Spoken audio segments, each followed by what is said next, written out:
Bismillahirrahmanirrahim. Assalamualaikum warahmatullahi wabarakatuh. Kembali lagi bersama saya Rio Wijaya di sebuah kisah misteri.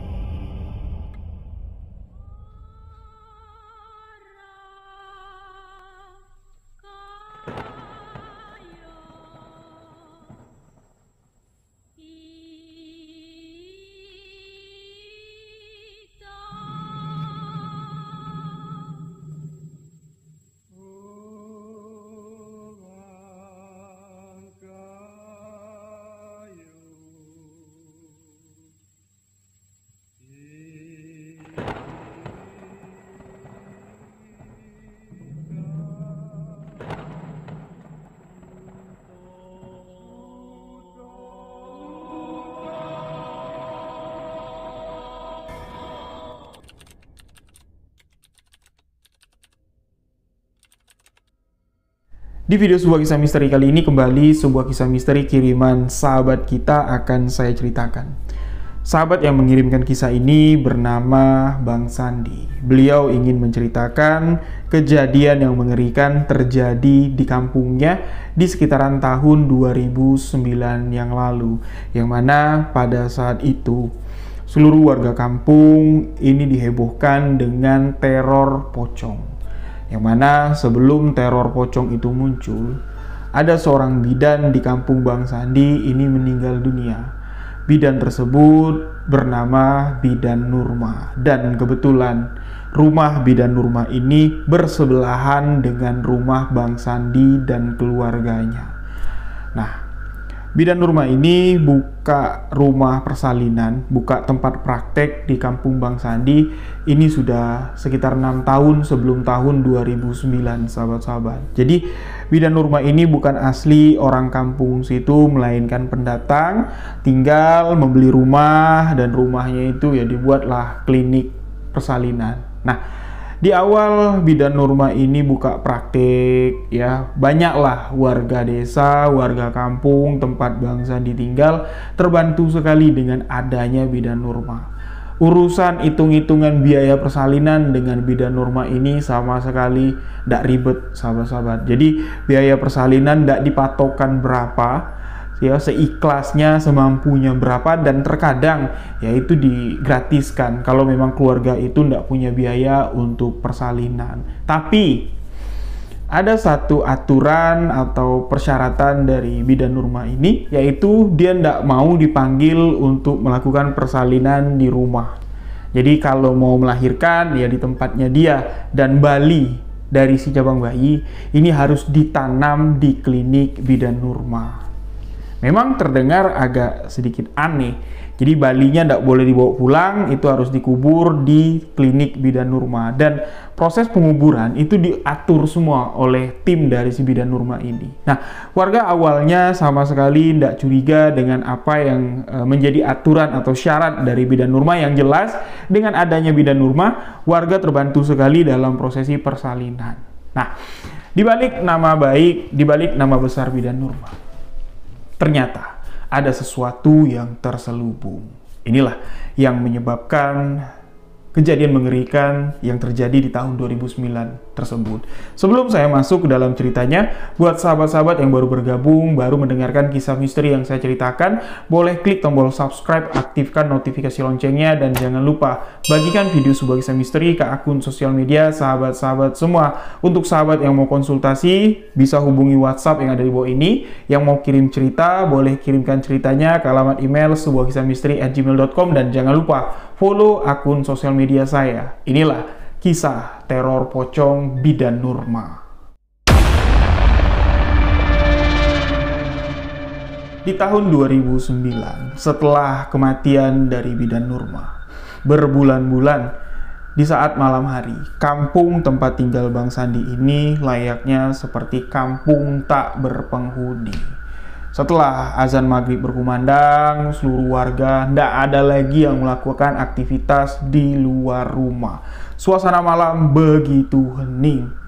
Hening, layaknya kampung itu tidak berpenghuni. Yang mana sebelum Bidan Nurma ini meninggal dunia, kampung itu ramai, banyak kegiatan-kegiatan di pos ronda, banyak anak-anak yang nongkrong, terus juga yang siskambling ya, yang patroli itu dari mulai jam 11, jam 2, jam 4 sampai subuh, yaitu bergantian patroli untuk menjaga keamanan kampung tersebut. Namun di tahun 2009 setelah kematian Bidan Nurma, setelah muncul sosok pocong yang mengerikan, tidak ada satupun warga yang berani untuk menjaga kampung tersebut, untuk ronda, apalagi nongkrong di siskambling.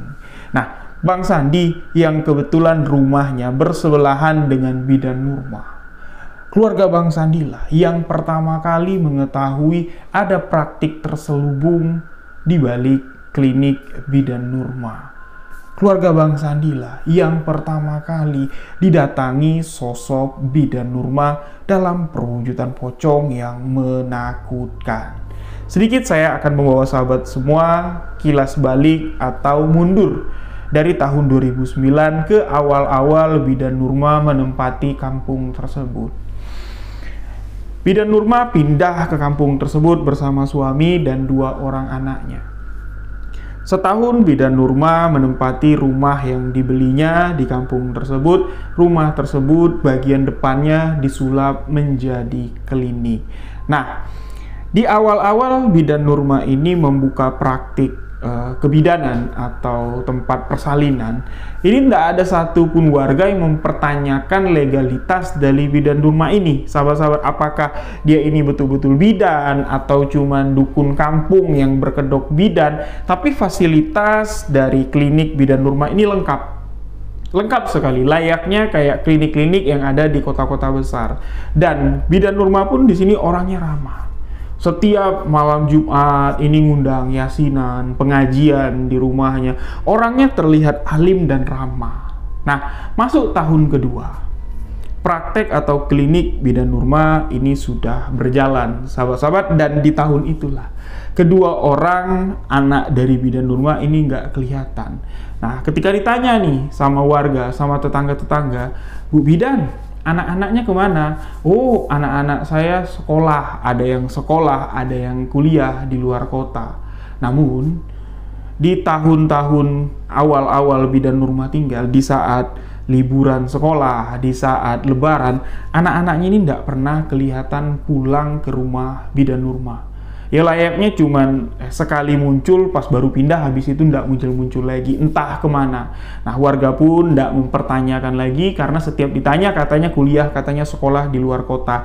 Tinggallah Bidan Nurma ini bersama suaminya, dan ketika praktek kliniknya itu sudah jalan, sudah banyak yang bersalin atau melahirkan di tempat Bidan Nurma, ada satu asisten Bidan Nurma yang juga bukan berasal dari warga kampung tersebut. Sebut saja dengan nama Mbak Siti. Masih muda, usianya kurang lebih sekitar 28-29 tahun lah. Dan Mbak Siti ini tinggal di klinik tersebut, yang menjaga klinik itulah. Jadi klinik itu adalah bagian depan dari rumah Bidan Nurma, dan di belakang, di bagian belakang rumah tersebut, disitulah Bidan Nurma tinggal bersama sang suami.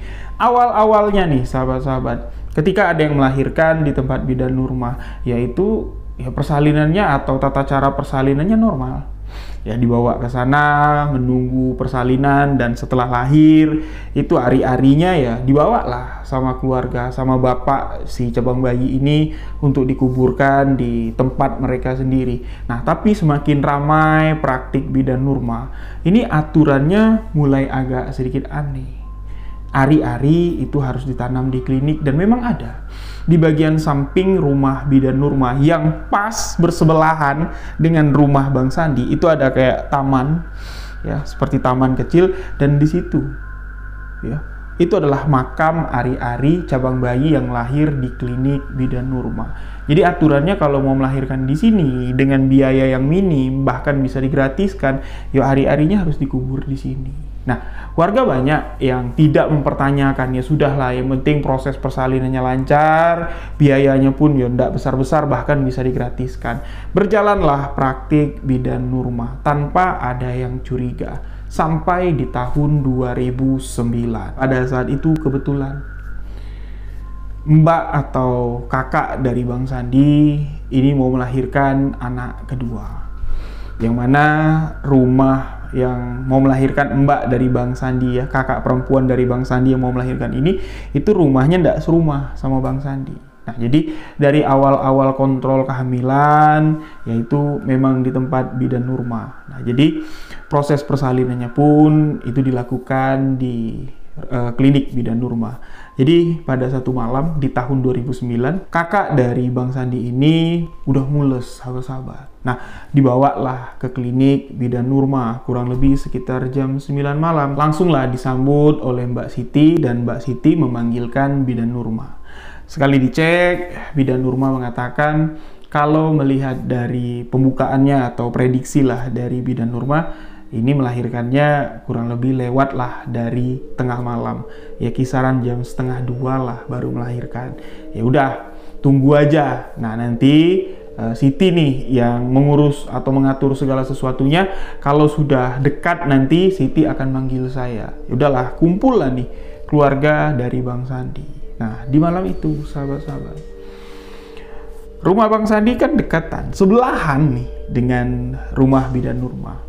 Ya, jadi bolak-balik lah Bang Sandi, ibu bapak Bang Sandi, suami dari mbak yang mau melahirkan ini, bolak-balik dari klinik ke rumah, dari klinik ke rumah, lewat dari tengah malam, sahabat-sahabat.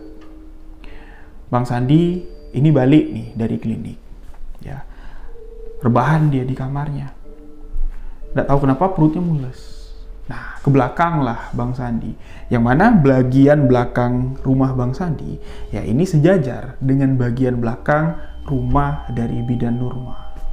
Jadi pas dia keluar dari WC, Bang Sandi ini kayak mencium kayak ada aroma dupa. Kok wangi sekali? Ini bau apa? Siapa yang bakar dupa? Nah, dia keluar dari pintu belakang, ya, ke bagian pekarangan belakang rumah. Dia mencari sumber bau dupa tersebut. Dicium sama dia, ini arah-arahnya dari klinik bidan Nurma. Dari bagian belakang klinik bidan Nurma, yaitu dari bagian rumah tempat tinggalnya si bidan ini. Kok baunya dari sana? Semakin dekat dengan pagar pembatas, kok semakin tercium. Sayangnya, bagian belakang itu temboknya tinggi, sahabat-sahabat. Jadi tidak bisa ngelihat ada aktivitas apa di sebelah. Ya udahlah, mungkin cuman penciumanku saja. Nah, teringatlah Bang Sandi ini dengan apa yang dikatakan bidan Nurma. Kalau yang mau melahirkan ini, mbakmu ini, itu lahirannya lewat tengah malam. Nah, dia melihat jam, itu sudah masuk jam 1:30 malam. Bergegaslah Bang Sandi, ya, dari dapur berjalan ke ruang tengah, masuk ke kamar, ganti baju karena dia cuma pakai singlet, pakai baju kemeja, keluar dan langsung ke klinik bidan Nurma. Setibanya di klinik bidan Nurma, mbaknya tuh udah semakin sakit perutnya. Nah, si Mbak Siti, asisten dari bidan Nurma, langsung ke belakang memanggil bidan Nurma. Keluarlah bidan Nurma, proses persalinan pun ini dimulai. Kurang lebih sekitar hampir 1 jam juga lah Bang Sandi bilang, terdengarlah suara tangisan bayi. Bidan Nurma pun keluar mengatakan kepada keluarga, alhamdulillah proses persalinan lancar, anaknya sehat, ibunya sehat, dan bilang nanti sama bapak dari cabang bayi yang lahir ini, balinya dimakamkan di tempatku di sebelah. Nanti biar Siti yang mengurus prosesi pemakaman balinya. Pihak keluarga pun tidak keberatan. Toh juga sebelahan rumahnya ya. Sedangkan yang lain, tetangga yang jauh, warga yang jauh aja tidak masalah. Bali atau ari-arinya itu ditanamkan di tempat bidan Nurma. Nah, jadi ya sekitar jam 2-an lah ya. Ari-ari itu katanya udah dibersihkan sama si Siti ini dan mau dimakamkan. Sedangkan pihak keluarga ya ini sedang sibuk lah ngelihat bayi yang baru lahir, melihat kondisi ibunya. Nah, di sini Sandi yang ngikutin si Mbak Siti ini untuk menguburkan ari-ari tersebut. Jadi dia ngelihat lah ari-arinya ditanam, ya, dipakein guci, ditanam dan sudah ada lampunya, sahabat-sahabat. Jadi ada ember cat yang dibolongin, ditaruh lampu. Dah selesai prosesi pemakaman Balinya, Sandi pun balik ke rumahnya untuk istirahat, sedangkan keluarganya ini masih di sebelah. Nah, kurang lebih sekitar jam 3 masuk jam setengah 4, ibu bapaknya Sandi udah pulang ke rumah. Jadi yang di klinik itu cuman mbak yang melahirkan sama bayi sama suaminya. Nah, di jam itulah Sandi belum tidur, sahabat-sahabat. Jadi dia mendengar di sebelah bagian kamarnya, yaitu tempat pemakaman ari-ari bayi di tempat bidan Nurma, itu terdengar seperti ada seperti ada yang menggali tanah. Sontak di sini Sandi penasaran, suara apa? Itu kan ponakanku ari-arinya dikubur di sebelah. Jangan-jangan itu digali sama binatang gitu ya, takutnya digali anjing, digali hewan lah gitu ya, takut mau digondol gitu kan, karena ari-ari itu kan darah, bau amisnya itu kan pekat sekali, takutnya diganggu sama hewan liar. Sandi pun ngintip. Ketika Sandi ngintip, yang dilihat itu bukan binatang yang menggali kuburan ari-ari itu, melainkan suami dari bidan Nurma. Jadi Sandi melihat itu semua, dia tidak berani untuk manggil, untuk mencegah gitu ya. Dia cuma memperhatikan saja, ini mau ngapain, mau diapain ari-ari itu. Terlihat jelas, sahabat-sahabat. Kuburan ari-ari itu digali, kendinya diambil, ditanam lagi, dikubur lagi, ditutup lagi pakai lampu, dan kendi ari-ari itu dibawa masuk oleh suami bidan Nurma. Berdetak di sini hati Sandi ini ada apa? Apa yang akan mereka lakukan dengan ari-ari tersebut? Nah, jadi ya, Sandi ini melihat itu semua, dia keluar dari kamarnya langsung menuju klinik bidan Nurma. Dan setibanya di sana yang ada cuman si Mbak Siti. Ya, di sana ada suami dari mbaknya yang melahirkan. Dia manggil suami mbaknya yang melahirkan ini. Dia bisik-bisik, si Sandi ini bilang, "Bang, temenin aku yuk." "Kemana?" "Ke sebelah." "Ngapain?" "Tadi aku sekilas melihat kalau ari-ari anakmu itu dibongkar lagi, kendinya diambil." "Sama siapa?" "Sama suami bidan Nurma." "Ayo kita lihat." Dan ketika Sandi lihat, itu sama sekali tidak ada bekas galian, sahabat-sahabat. Ya rapi, kayak gitu. Jadi abangnya bilang kayak gini, "Kau betul nggak ngelihatnya? Atau jangan-jangan kau ngelindur?" "Tidak mungkin, untuk apa digali? Kan kau tadi ngelihat kalau ari-ari itu ditanam." "Iya, aku ngelihat dia di sini." "Ya gimana? Ada ndak perubahan?" "Ndak ada." "Ya udah, berarti kau salah lihat." "Ya mungkin." Sandi bilang kayak itu, dah baliklah Sandi ini. Nah, jadi karena persalinan ini normal, sahabat-sahabat. Jadi tidak terlalu lama di klinik. Siangnya, mbak dari si Sandi ini sudah boleh pulang dia. Ya, dibawa pulanglah ke rumah sebelah, dan ketika mau membayar biaya persalinan, seperti biasa, ditanya berapa, bidan Nurma mengatakan seikhlasnya. Seikhlas kalian mau membayar berapa. Nah, pada saat itu suami dari mbaknya Sandi tidak tahu berapa, masukin duit ke amplop dan memberikan amplop tersebut kepada bidan Nurma, sekaligus mengucapkan terima kasih. Selesailah nih proses persalinan dari mbaknya si Sandi. Jadi di hari itu rame lah, tetangga kiri kanan datang untuk melihat cabang bayi yang baru lahir. Terus juga ya keluarga Sandi seneng lah, dan Sandi pun melupakan kejadian tadi malam.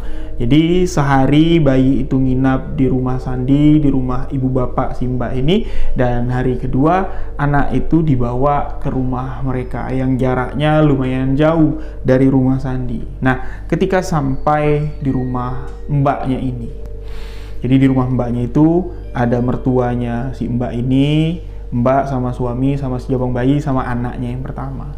Anak pertama si mbak ini umur 4 tahun, sahabat-sahabat, laki-laki juga. Nah, jadi malam pertama nginap di rumah itu, si jabang bayi ini nangis terus. Nangis terus. Paniklah abang iparnya Sandi. Mak abang iparnya pun bingung. "Loh, ini anak kenapa?" Ditanya ke mbaknya si Bang Sandi, "Kenapa? Tetein, asimu udah lancar belum?" "Sudah, Mak, nggak mau netek, nangis terus," kayak gitu. "Coba rasa badannya, anget nggak? Tali pusernya?" Aman ndak? Aman semua. Nah, jadi nangis dan itu masih dianggap normal lah di malam pertama itu. Masuk malam kedua, nginep di rumah itu. Nangisnya semakin menjadi-jadi. Dan di malam kedua itulah anak pertama dari si Mbak ini mengatakan seperti ini. Nenek, hi, kata dia. Ya, memperagakan kayak rambutnya itu menakutkan. Hi, nenek. Anak usia 4 tahun. Ya, ngomongnya itu sepatah-sepatah mengatakan ada nenek yang menakutkan di situ. Tuh, nunjuk di dekat adiknya, dekat bayi yang nangis. Nah, tentunya bapak dari bocah umur 4 tahun ini bingung. Nenek mana nenek? Itu nenekmu. Itu nenek juga, ada nenek juga. Hi, dia bilang. Nah, connect lah di sini. Kiran abang iparnya si Bang Sandi ini kalau ada sesuatu yang disebut atau yang dilihat sama anaknya. Nah, jadi ya, dia ngomong sama emaknya, "Mak, apa ya kira-kira yang dilihat sama anakku?" Ya, nggak tahu. Yang penting kita jaga aja, jangan sampai kita tinggalin. Besok baru kita bawa keluar dari rumah ini. Itu saran dari mak abang iparnya si Sandi ini. Nah, sampai subuh si cabang bayi ini nangis terus, nggak mau nyusu sampai suaranya itu serak, sahabat-sahabat. Bayi ini nangisnya itu sampai suaranya serak. Nah, pagi-pagi sekali ibu bapaknya Bang Sandi sama si Sandi ini dikabarin sama abang iparnya, "Pak, Bu, liatin anakku, kenapa?" Ya, nggak tahu kenapa. Dari malam pertama balik ke rumah sampai semalam itu nangisnya nggak berhenti-henti. Nggak tahu kenapa. Terus juga tadi malam anakku yang pertama itu dia bilang ada nenek. Hi, ada nenek yang menyeramkan. Tolong liatin Pak, liatin Bu. Ayo Dek, bilang ke Sandi, liatin yuk. Nah, pergilah mereka ke rumah dan melihat. Jadi di pagi hari itu anak ini tidur dia, pules dia, sahabat-sahabat, terlihat baik-baik saja. Nah, di situ mereka ini ya kayak diskusi lah atau memecahkan permasalahan ini. Ini ada apa? Ada apa nih kira-kira? Ada gangguan apa? Di situ Sandi baru kembali menceritakan kalau di malam setelah persalinan dia melihat kalau kuburan Ari-Ari itu dibongkar oleh suami bidan Nurma dan kendinya itu dibawa kabur, dibawa masuk ke dalam. Apakah ini ada kaitannya? Ada kaitannya enggak dengan kejadian ini? Dan seluruh anggota keluarga termasuk abang iparnya si Sandi ini tidak percaya. Ya tidak mungkin lah. Tidak mungkin. Untuk apa ari-ari itu? Ya ari-ari itu sudah ditanam dan walaupun ari-ari itu diapa-apain, tidak ada kaitannya. Tidak ada kaitannya. Itu kan sudah terpisah dari bayi dan segala macam. Banyak lah. Ya, mereka tidak percaya dengan hal itu dan malah mengatakan mungkin di rumah ini ada penunggu yang apa ya istilahnya yang mencoba mau mengganggu anak kamu. Ya udah, kita bawa aja lah nginep di rumah ibu bapak, kembali ke rumah, sepakatlah sekeluarga itu. Jadi rumah itu dikosongkan, pagi itu bayi itu diboyong ke rumah orang tuanya Sandi, tempat tinggal Sandi, dan di malam keempat jatuhnya dari hari kelahiran bayi itu juga kembali menangis dan nangisnya itu semakin parah. Bayi yang normal ya, itu matanya kan belum bisa terlalu melek ya, ini enggak. Ponakannya si Sandi ini di hari keempat setelah lahir, di malam itu matanya ini melek ke atas seakan-akan dia melihat sesuatu dan nangisnya itu kejar sekali. Nangisnya kejar sekali dan ketika anak itu nangis di jam ketika Sandi melihat di sebelah kamar Sandi tempat pemakaman Ari-Ari itu ada yang membongkar, di situ juga di tempat Ari-Ari itu ditanam terdengar suara sak sak sak sak sak. Seakan-akan ada yang menggali, seakan-akan ada yang mengais-ngais tanah. Nah, di sini bapaknya Sandi, abang iparnya Sandi itu melihat. Mereka sama-sama ngintip dari jendela kamarnya Sandi. Di area pemakaman Ari-Ari itu ada sosok perempuan yang mengerikan, layaknya perwujudannya seperti nenek-nenek. Sedang ngais-ngais tanah, entah apa yang sedang dicarinya. Tapi ndak ngais tempat Ari-Ari anaknya mbaknya si Sandi ini ditanam. Enggak, sahabat-sahabat, tapi di area pekarangan itu, di area pemakaman itu, ngais pindah. Cara pindahnya pun kayak melompat kayak gitu. Wajahnya itu mengerikan sekali. Nenek-nenek itu sadar, seakan-akan sadar ya, ada yang ngintip, dia nggak peduli. Dia melengos kayak gini dan sibuk mencari lagi. Nah, di situ berdiri semua. Bulu kuduk, bulu Roma Sandi berdiri dan anak ini semakin menjadi-jadi nangisnya. Nah, jadi ya inisiatif aja nih. Inisiatif aja, ini mungkin ada penyakit medis. Ibu dari si Bang Sandi ini langsung ke tempat si Bidan Nurma, ngetuk-ngetuk. Di situ ada Mbak Siti dan langsung mengadukan. Mbak, itu cucuku. Kenapa kok nangis terus? Tolong diperiksa. Diperiksa Mbak, tolong. Ya nanti ya, aku panggilin Bu Bidan dulu. Ya udah, kami tunggu di sebelah yo. Ya baliklah ya. Ibunya si Sandi ini. Nah, Mbak Siti ini ndak muncul-muncul, sahabat-sahabat. Ndak nongol-nongol lagi dia. Katanya mau manggilin Bidan Nurma yang ada di rumah belakang, ini ndak muncul-muncul lagi. Sekali disusulin lagi sama ibunya Bang Sandi, klinik itu udah tutup. Diketok-ketok, ndak buka lagi. Seakan-akan orangnya ndak ada. Seakan-akan Mbak Siti yang tinggal di klinik itu ndak mendengar ketukan-ketukan dari ibunya Bang Sandi. Sampai subuh, anak itu kejer, nangis, sahabat-sahabat. Nah, keluarga Bang Sandi udah was-was, ini ada apa? Ada kaitan dah dengan kejadian yang cukup mengerikan lah. Tapi mereka masih berpikir positif. Nah, pagi itu dibawa langsung ke rumah sakit. Karena bidan sebelah nggak mau nanggapin ya. Dibawa ke rumah sakit, diperiksa, normal bayi ini. Nggak ada apa-apa. Normal-normal saja. Ya udahlah, dibawa pulang lagi dan di hari ke-6 bayi itu lahir.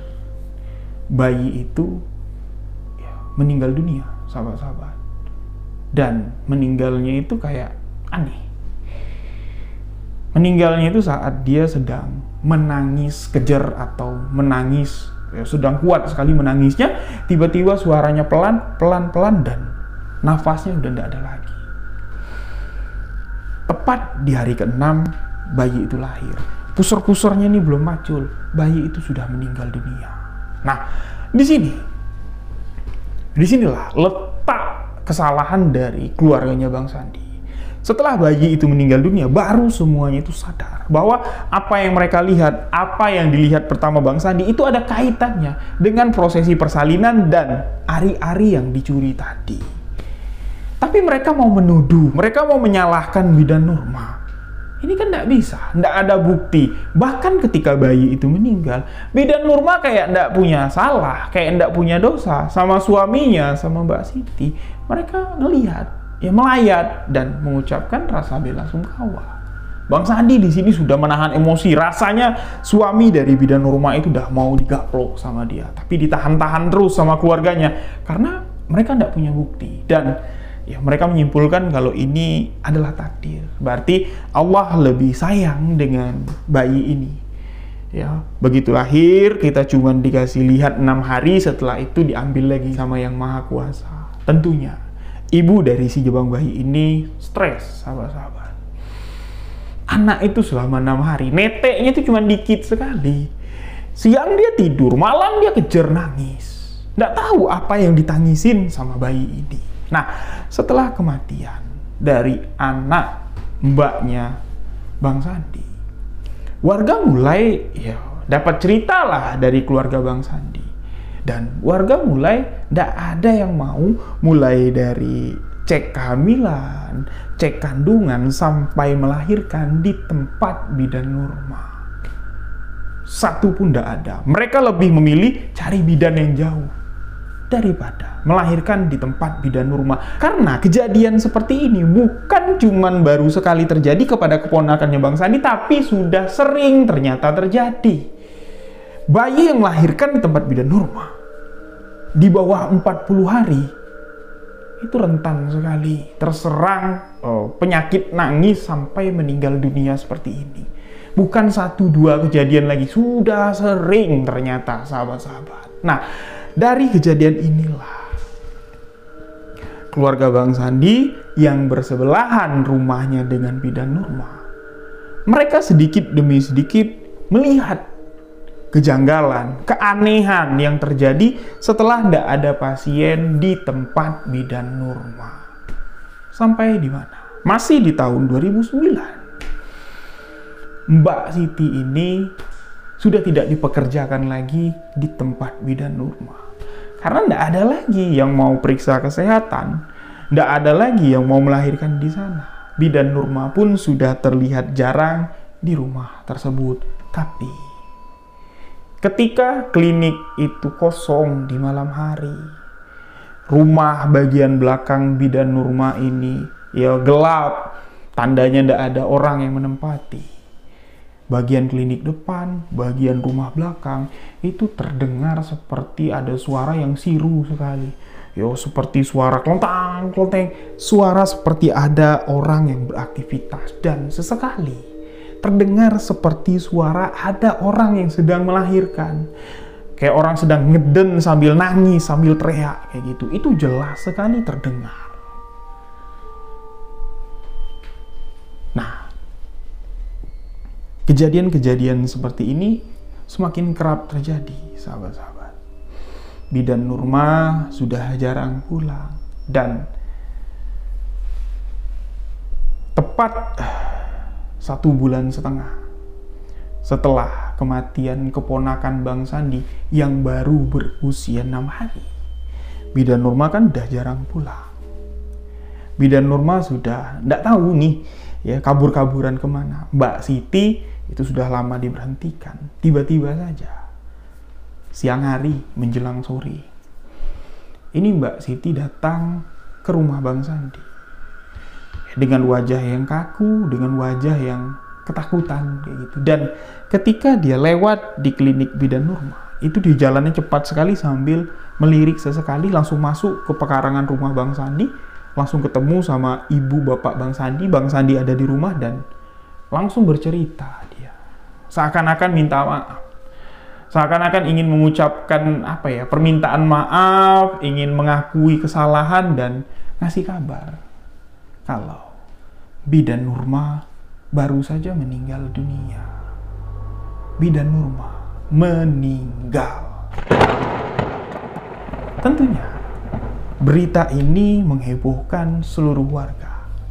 Jadi yang ngabarin bidan Nurma meninggal itu keluarganya Bang Sandi. Ya, terus juga pengakuan dari Mbak Siti ini.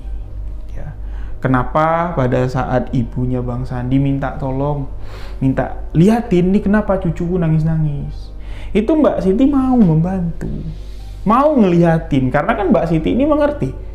Ya, dia bidan betulan. Dia mengerti nih anak ini kenapa, ada salah apa, ya, gembung kah atau apakah. Itu dia mau ngeliat, tapi dia ngelapor dulu ke bidan Nurma. Bidan Nurma bilang nggak usah, tutup klinik kita, biarin aja. Kita sudah bantu untuk melahirkan, itu urusan mereka. Kau jangan ikut-ikutan. Setiap ada yang mengadukan hal serupa, bukan cuman ibunya Bang Sandi aja yang mengadukan cucunya seperti itu, banyak. Warga-warga yang melahirkan di tempat bidan Nurma juga mengalami hal yang sama. Mbak Siti disuruh diam, jangan ikut campur. Dan Mbak Siti tidak tahu apa maksud bidan Nurma. Dan Mbak Siti ini juga mempertanyakan, bidan Nurma ini adalah seorang bidan yang memang lulusan sekolah kebidanan atau dukun kampung yang berkedok bidan. Karena tata cara bidan Nurma ini nyambut bayi atau membantu persalinan ini tidak sesuai dengan SOP, kayak asal-asalan kayak gitu loh sahabat-sahabat. Tapi ya anak itu lahir, ya kayak tidak ada istilahnya tata cara dalam dunia perbidanan, tidak ada, jauh sekali. Dan selama Mbak Siti ini kerja di tempat bidan Nurma, dia itu tertekan batinnya, tapi apa boleh buat, karena Mbak Siti ini memang membutuhkan pekerjaan tersebut. Nah, jadi ditanyalah sama Bang Sandi, jadi bidan Nurma ini kemana selama ini, kok ndak nempatin rumah klinik ini? Mbak Siti mengatakan, bidan Nurma ini punya 2 rumah lagi, ini rumah ketiganya. Nah, Bidan Nurma ini meninggal di rumah utamanya atau di rumah memang rumah besar lah yang dimiliki Bidan Nurma yang dihuni oleh anak-anaknya. Dan di sanalah Bidan Nurma ini meninggal dunia, dan di sanalah Bidan Nurma ini menyimpan atau menyembunyikan identitas aslinya. Mbak Siti ini pun juga baru tahu, sahabat-sahabat. Baru tahu setelah Mbak Siti ini berhenti atau diberhentikan oleh Bidan Nurma. Dan apa yang diketahui Mbak Siti? Ini semua diceritakan langsung oleh anak pertama dari Bidan Nurma. Kenapa kami tidak mau ikut ibu? Kenapa kami tidak mau tinggal sama-sama sama ibu? Karena ibu itu keji. Karena ibu itu perlakuannya, sikapnya sudah hampir menyamai dengan iblis. Kami tidak sanggup melihat ibu makan ari-ari bayi. Kami tidak sanggup melihat ibu memanfaatkan kelahiran bayi-bayi yang tidak ada dosa untuk sesuatu yang dipercayai oleh ibu. Sesuatu yang menjadi keyakinan ibu. Kami tidak mau. Kami tidak mau ikut-ikutan dan terseret. Makanya anak Bidan Nurma ini cuma sekali muncul di kampung itu dan pergi. Jadi Bidan Nurma ini ternyata memang membuka praktik terselubung yang diketahui oleh Mbak Siti dari anak-anaknya, ya, anak-anak Bidan Nurma yang cerita langsung sama Mbak Siti. Pertama, sebelum pindah ke kampung itu, Bidan Nurma ini itu juga menerima untuk aborsi. Itulah awal mula Bidan Nurma ini dikenal sebagai dukun aborsi. Barulah kesininya Bidan Nurma itu ya melakukan persalinan normal. Ya melakukan tata cara persalinan itu ya banyak aturan, dan awalnya anak-anaknya ini nggak tahu ya apa yang menjadi aturan di tempat persalinan Bidan Nurma dan untuk apa ari-ari itu ditanam di sana. Ternyata sesuai dengan apa yang dilihat oleh Sandi, ari-ari itu dibongkar lagi dan dimakan oleh Bidan Nurma. Ibuku itu, kata anak pertama Bidan Nurma, semakin kesini itu layaknya memiliki kepribadian ganda. Kami aja takut dekat-dekat ibu. Kadang-kadang dia normal, kami kenal watak karakternya, sifatnya itu ibu kami. Kadang-kadang nyeleneh. Dan bapak lah yang terikat, yang tidak bisa bergerak, harus mengikuti semua apa yang diinginkan oleh ibu. Nah, jadi Bidan Nurma ini juga dulunya, ya, sampai dia bisa jadi kaya seperti ini, itu dia juga melakukan jual beli bayi, sahabat-sahabat. Baik itu janin, baik itu bayi. Janin dalam tanda kutip, janin hasil aborsi. Kalau ada yang mau beli untuk ritual ilmu hitam, ya dijual. Kalau enggak, ya dimanfaatkan sendiri oleh Bidan Nurma. Untuk apa? Dimakan.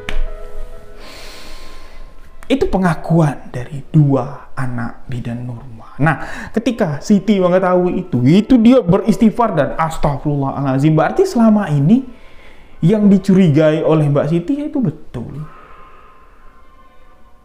Tapi dia ya nggak bisa membuktikan dan nggak bisa berbuat apa-apa.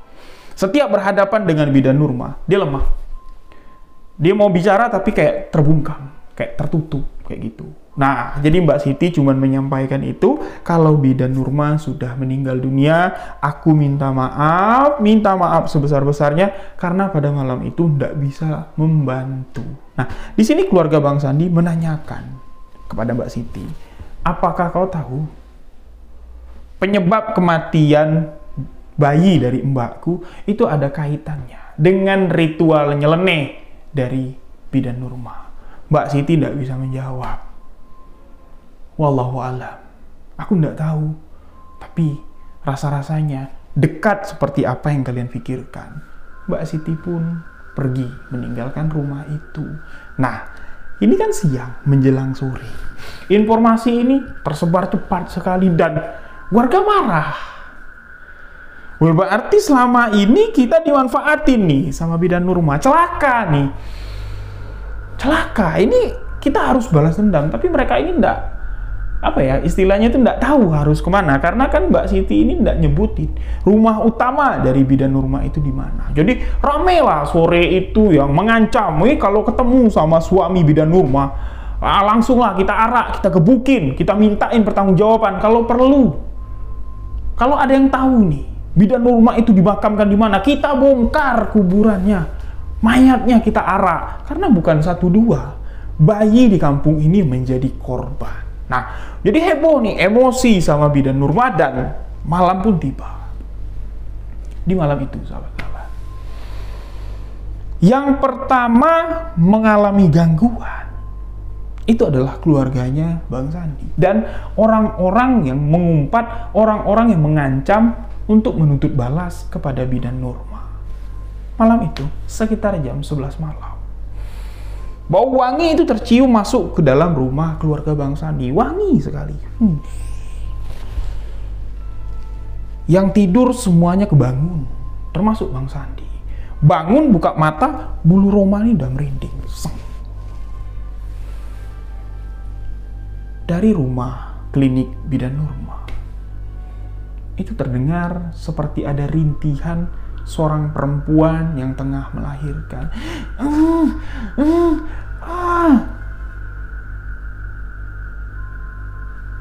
Seluruh anggota keluarga dari Bang Sandi ini udah bangun. Mereka kumpul di ruang tengah, saling bertanya, kalian dengar nggak? Kamu tadi ngapain bangun? Aku nyium bau wangi. Ibu juga, bapak juga. Itu dengar nggak? Di sebelah itu ada yang melahirkan. Coba intip. Nah, semuanya ini ngintip dari jendela kaca klinik bidan Nurma dan bagian belakang rumah bidan Nurma. Ini lampunya semuanya mati, dan di ruang persalinan itu cuma ada cahaya lilin. Dari jendela kacanya itu cuma terlihat ada cahaya lilin, dan di situ ada seorang perempuan yang sedang berbaring. Ya, kelihatan bayangan itu sedang berbaring di tempat persalinan. Kelihatan kakinya kebuka kayak gini ya. Tapi tidak ada orang kedua atau orang lain, cuman perempuan itu saja. Itu diperhatikan sama keluarga Bang Sandi. Jadi jam 11 malam itu mereka melihat, itu siapa? Kok ada yang melahirkan? Kok cuma pakai lilin? Itu beneran ndak orang? Itu beneran ndak? Atau jangan-jangan? Nah, jadi ketika mereka ngomong jangan-jangan, ini mereka kan sedang ngintip nih di ruang tengah, di ruang tamu ya, sedang ngintip di jendela. Ketika ada yang ngomong atau jangan-jangan, di belakang ini ada suara yang nyaut. Atau jangan-jangan Nurma yang ada di sana. Suaranya itu parau dan seketika saja itu kayak merinding semua bulu tengkuk. Sekali dilihat ke belakang, di situ ada pocong berdiri dan matanya tuh, sorot matanya tuh merah menyala, sahabat-sahabat. Wajahnya tuh putih pucat, dan bagian mulutnya itu kayak seakan-akan tengah mengunyah sesuatu. Dan itu, wajah itu adalah wajah bidan Nurma. Ibunya Bang Sandi ini tidak bisa teriak dan pingsan. Bapaknya Bang Sandi itu tidak bisa teriak, pingsan. Bang Sandi di sini matanya itu cuma bisa terbelalak dan tidak bisa ngapa-ngapain. Dia mau mundur, ini sudah mentok dengan kaca jendela. Pocong itu mendekat dan mengatakan, "Kenapa kalian mencari aku? Aku ada di sini. Aku kembali. Ada apa? Ada perlu apa? Ada yang mencari aku." Jadi sosok bidan Nurma yang sudah berubah menjadi pocong itu semakin mendekat wajahnya kepada Bang Sandi, dan di klinik bidan Nurma suara lengkingan perempuan melahirkan itu semakin keras terdengar. Sampai di mana sosok bidan Nurma mengatakan, "Siapa lagi yang ingin bertemu dengan aku? Apa yang kalian perlukan?" Setelah sosok pocong itu mengatakan, apalagi yang kalian perlukan, seketika saja wajah dari bidan Nurma ini kayak kayak terurai, kayak jadi asap dan hilang. Nah, ketika pocong itu hilang dari pandangan Bang Sandi, tubuhnya itu kayak lemas gitu, lemas, tidak berdaya. Langsung dia rebahan di sofa, tapi tidak pingsan. Itu nafasnya sesekali, saking kan menahan takut. Dan ternyata setelah dari tempat Bang Sandi, teror ini berpindah ke rumah warga-warga yang tadinya menantang bidan Nurma. Awas saja, kalau aku tahu di mana kuburan bidan Nurma, bidan jahanam itu, aku gali kuburannya, aku arak mayitnya. Bidan jahanam. Nah, jadi orang-orang yang mengancam, yang mengatakan bidan jahanam, yang menyalahkan bidan Nurma, katanya bidan aliran sesat, bidan setan, itu satu persatu didatangin sama bidan Nurma dan ditantang sama bidan Nurma. Hei mas, katanya nyariin aku ada di sini. Hei, aku di sini. Ditantang semua sama bidan Nurma, tapi ya yang nantang ini pocong, setan betulan, demit betulan. Siapa yang berani? Semuanya kalang kabut, teriak ketakutan dan gemparlah. Kampung itu gempar dengan penampakan pocong bidan Nurma. Di malam pertama kemunculan sosok bidan Nurma, ini warga sudah merasakan ketakutan yang begitu sangat, sahabat-sahabat. Di malam selanjutnya, Bang Sandi, ibu bapaknya, ini tidak mau tidur di rumah itu. Dia ngungsi ke rumah kakaknya. Balik lagi dia, pagi, siang beraktivitas di rumah itu, mendengarkan lagi nih. Ada lagi warga yang diteror sama pocong bidan Nurma. Ada lagi rumah yang didatangi sama pocong bidan Nurma. Dan yang paling menakutkannya, yang paling mengerikannya, sahabat-sahabat, rumah wanita-wanita yang tengah hamil besar. Ya, yang sudah masuk kehamilan 8-9 bulan. Itu pasti tak luput dari teror pocong bidan Nurma.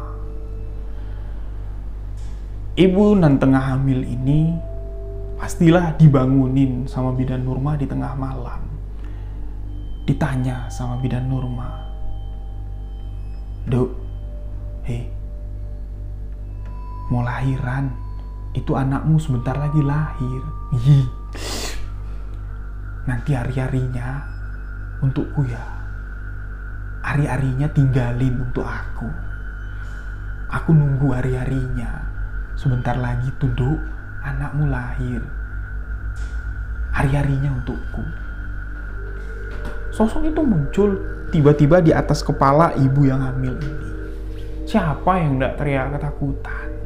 Siapa yang tidak menjerit, sahabat-sahabat? Nah, kalau tidak, sosok bidan Nurma ini, dia datang. Dia ngetok-ngetok pintu. Dok, dok, dok. Siapa? Siapa itu? Aku, Nurma.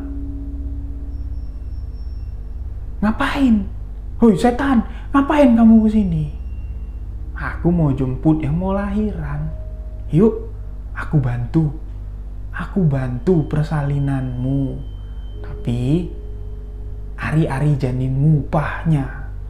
Ari-ari janinmu untukku. Aku mau itu. Seakan-akan pocong dari bidan Nurma ini ya selalu meminta dan selalu menginginkan ari-ari si jabang bayi. Entah ilmu apa yang digunakan, entah untuk ritual apa, bidan Nurma ini memakan ari-ari janin yang baru lahir tersebut. Teror ini terjadi berbulan-bulan, sahabat-sahabat.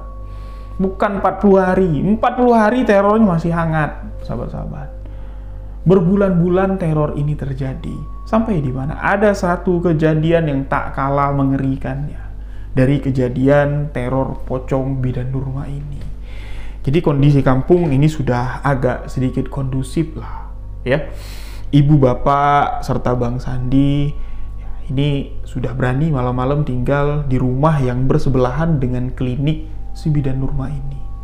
Nah, kurang lebih sekitar ya jam 12:30 malam.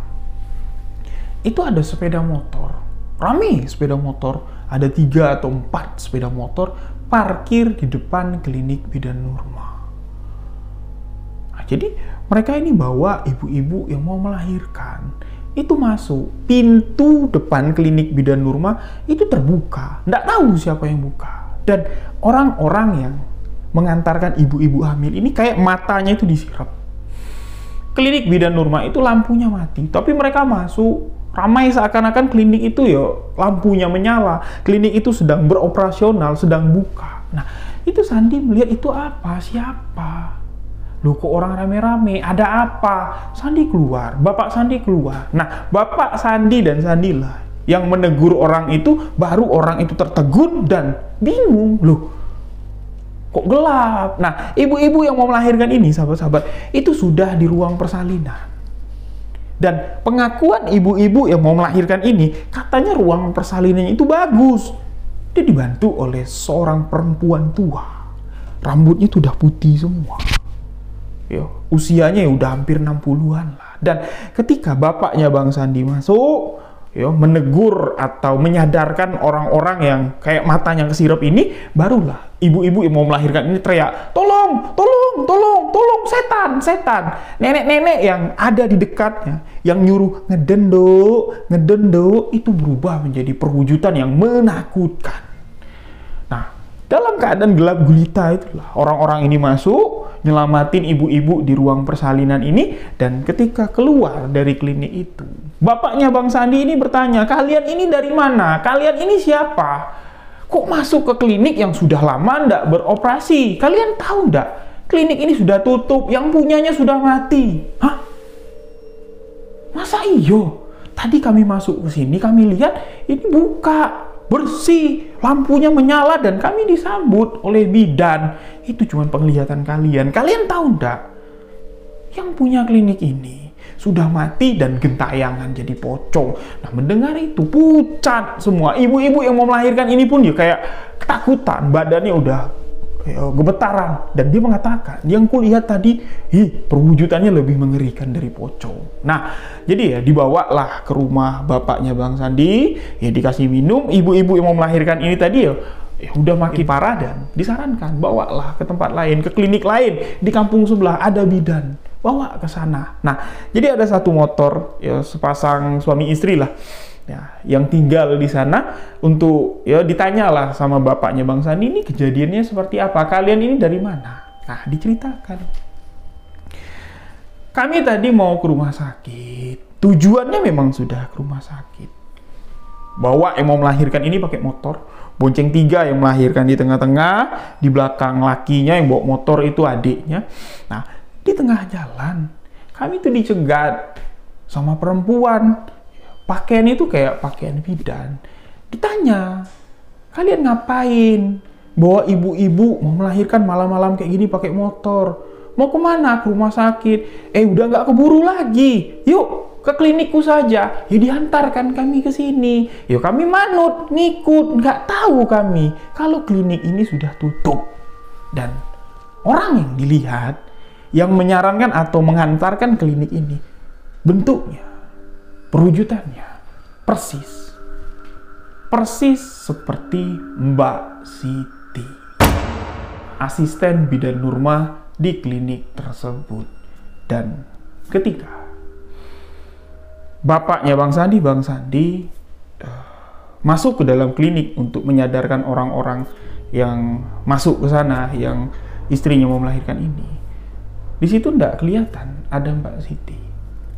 Tapi dari penjelasan sepasang suami istri yang bercerita sama Bang Sandi dan bapaknya ini, itu perwujudannya persis sekali dengan Mbak Siti.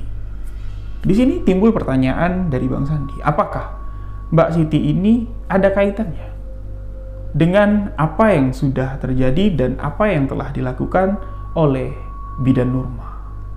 Jadi hampir kurang lebih sekitar 9 masuk 10 bulanan lah sahabat-sahabat, klinik itu tutup, kejadian-kejadian mengerikan sering terjadi, barulah di situ muncul anak-anak dari Bidan Nurma. Anak-anak dari Bidan Nurma yaitu ngeberesin barang-barang yang ada di sana dan baru menutup, ya, ditutup benar-benar, digembok klinik tersebut dan nemuin kepala desa. Anak-anak Bidan Nurma mengatakan rumah ibu saya itu mau dijual. Ya mungkin kalau ada yang berminat nanti bisa hubungin kami, dijual cepat. Nah, jadi klinik atau rumah Bidan Nurma di kampung itu mau dijual oleh anak-anaknya. Tapi Bapak Kepala Desa tidak bertanya lebih lanjut lagi ya tentang peristiwa ini. Ya untuk apa? Karena semua sudah terjadi dan di masa 9-10 bulan itu teror dari pocong Bidan Nurma itu sudah boleh dikatakan tidak ada lagi. Cuman ada sesekali lah. Kalau ada yang malam-malam keluyuran atau di pos ronda, itu sekelibat masih sering melihat ada 2 perwujudan yang dilihat ya di sekitaran klinik Bidan Nurma. Sosok pocong yang betul-betul pocong, ya, ngambang-ngambang kayak gitu, dan sosok nenek-nenek yang berjalannya itu kayak ngerangka kayak gitu. 2 perwujudan itu masih sering terlihat, namun sudah tidak mengganggu warga lagi. Nah, jadi itulah kisah misteri tentang Bidan Nurma. Jadi demikianlah sebuah kisah misteri kali ini. Mohon maaf jika ada salah kata, salah ucap dalam penyampaian kisah ini. Bagi yang mau konsultasi bisa hubungi WhatsApp yang ada di bawah ini. Jangan lupa follow akun sosial media saya di bawah ini. Saya Riwi Wijaya undur diri. Wabillahi taufiq wal hidayah. Wassalamualaikum warahmatullahi wabarakatuh. Salam sahabat misteri.